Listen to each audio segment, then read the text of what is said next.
lovely folks of YouTube, Ren here. It's the beginning of June. It's time for another garden tour. Let's see what's up. Let's see what's changed. Let's see what's new. Let's see what I forgot to tell you about last time. That happens a lot.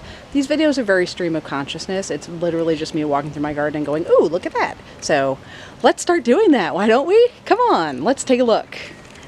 All right, so I want to start with this. This is my blueberry. Look at how, like, it is super just like weighed down with the weight of all the fruit on there. It's ridiculous. I'm loving it. I'm excited. That blueberry's doing well. This one is not, and I don't know why, because they're literally right next to each other. The leaves on this one is not doing well. It's already given me what little fruit it was going to give. There's a new branch down here that looks fine, so I don't know what's going on with that one. So anyway, raspberries are doing well though. Look, we're gonna have some raspberries soon too. That's exciting.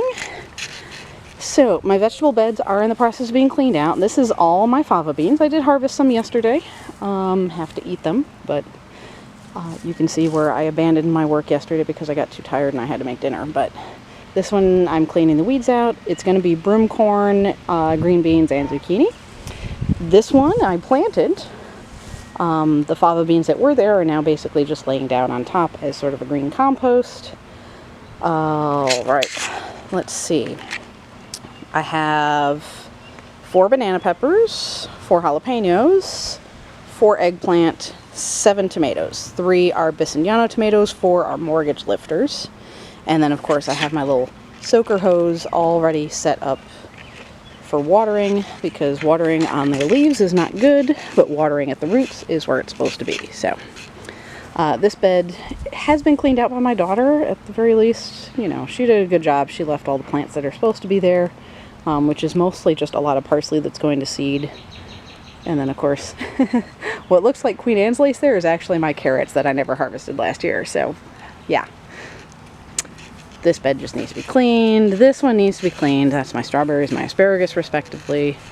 But here, this is exciting. Look, look, look, look. Baby apples. So that's my Arkansas black apple. This one's got a few baby apples too. That's my Albemarle pippin. And then this one is loaded with apples. That's of course my little pippin that my oldest child planted when they were in kindergarten. All right, this bed is currently being weeded and cleaned out. You can see this is the stuff that needs to go. Behind it though, my sweet grass is doing really well. I'm excited about that plant. Up here against the fence, I do have a few Verbena bonariensis that did manage to survive the move, and now they're flowering, which means that next year I'll have even more. Lots of blackberries, lots of fruit on that blackberry. So this is one, oh, I'm so excited. This is the first year this has bloomed for me. That's my betony. So, and as you can see, like, there's a lot of little bees or wasps or various things that are coming for that one. So betony is there. There's my little horehound in a new place because it didn't like the old place I had it. And then behind it is my anise hyssop, which also is in a new place because it didn't like the old place I had it. I want to look over here. You can see the rue is banging like it usually is. I got a new plant. That little one right there. It's a rose. Yes, yet another rose. I'm a little obsessed with roses now. What can I say? But this one I'm really excited about. It's one called Ebb Tide. It's a floribunda rose that makes purple flowers. Super exciting. This. I wish you could see me shaking my fist at this plant.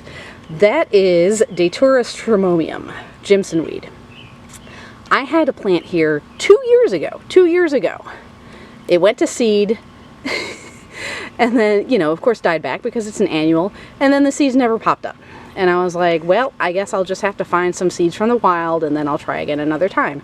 Now, of course, they have other plants in this area. Now it decides to pop up. I have 2 here. I have 1 there. I have another one back there. I have 4 Jimson weed plants now that just popped up on me. And now I got to figure out where to put them because they can't fit here anymore. Because I no longer have that as part of my garden plan. So, Datura, you are ever so tricksome. Anyway, chamomile is doing well here. You can see it tends to flop It gets really tall and then it flops under its own weight when it blooms, which is fine. It's still pretty and it's still super useful, and I'm going to have a bunch of flowers off of that soon. This is one that's really interesting you don't see very often. This one's getting ready to bloom. Right here you can see one of the flowers getting ready.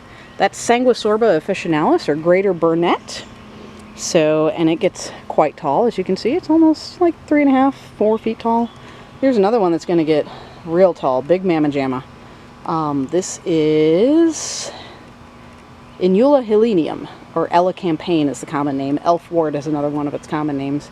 So this one will get up to about the height of that deck there, which is about 8-9 feet. Little sunflower-like flowers, very pretty plant. Very obnoxious reseeder. I actually have 3 other plants in here that I'm letting grow because I do harvest those roots periodically. Sorry for the spin here. Alright, so yarrow is starting to flower. You can see I do have a red flowered yarrow, not the traditional yellow or white that you usually see, because I'm special. Here's another one that's flowering here. This is vervain, Verbena officinalis. Super old school magical plant. I have a whole bunch of it that's seeded itself everywhere, and I have let most of it go, even though that is the spot where it belongs, because I'm gonna harvest that. Here's my foxglove. Last video I made, you remember this flower stalk up behind me? There it is now. So it's all flopped over. Just the last few flowers at the top looking very sad. But down here, seed pods. That's going to be my foxglove for the next few years. Let's see what else we have. Ooh, look at this, look at this. My hydrangea, hiding back in the corner here. Got a bunch of nice flowers on it. Gets that nice blue color because my soil is so acidic, and the acid of the soil has been enhanced by the fact that I have been putting the branches from my Christmas tree down there. So that helps to increase that acid naturally without having to add acidifiers. Here's a little surprise that's blooming here. That's my agrimony. Makes those nice little flower spikes. Yellow flowers. The flowers kind of resemble mullein in the spikes, but that's really the only resemblance, is just the way that the plant blooms. Really cool plant. Cocklebur is one of the common names of it because it will make seeds that are just little burrs that stick to everything, and I found that out the hard way last year when I got my hair too close to it. So, alright, I got a new lobelia. Lobelia likes wet spots, and there's no wetter spot than next to my heat pump. So I have, you can see back here, this is one right here, and there's another one here. These two are Lobelia cardinalis, which is sort of the native lobelia, but it's not really doing super great. So I decided to try and get a new one. This is the Lobelia speciosa, and this one is a bronze leafed. These red flowers on the lobelia are super attractive to hummingbirds, so that's the main reason I have it. My Astile Bay is getting ready to bloom back here. No real magical associations with that, it's just pretty.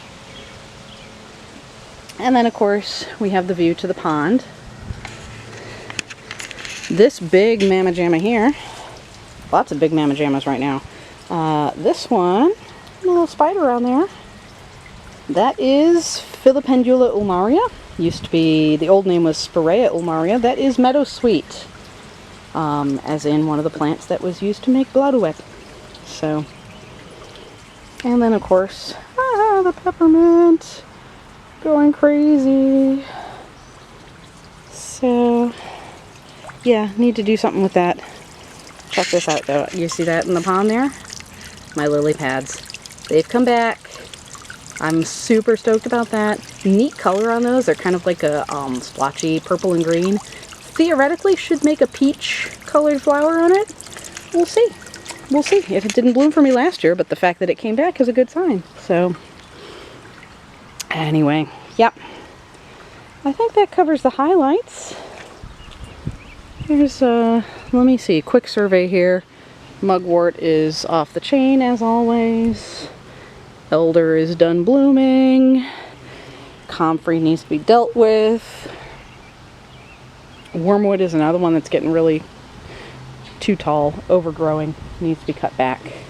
Harvesting is good for your plants if you do it properly, because it basically helps to keep their growth in check and make sure that they don't flop over and lay down on the ground and then attract all kinds of bugs and diseases. So it's a good thing. It's a good thing. A well-tuned, harmonious garden will yield all kinds of stuff for your craft. So anyway, I think that's all I have for you today. As always, I hope this video finds you well, and I will see you again soon.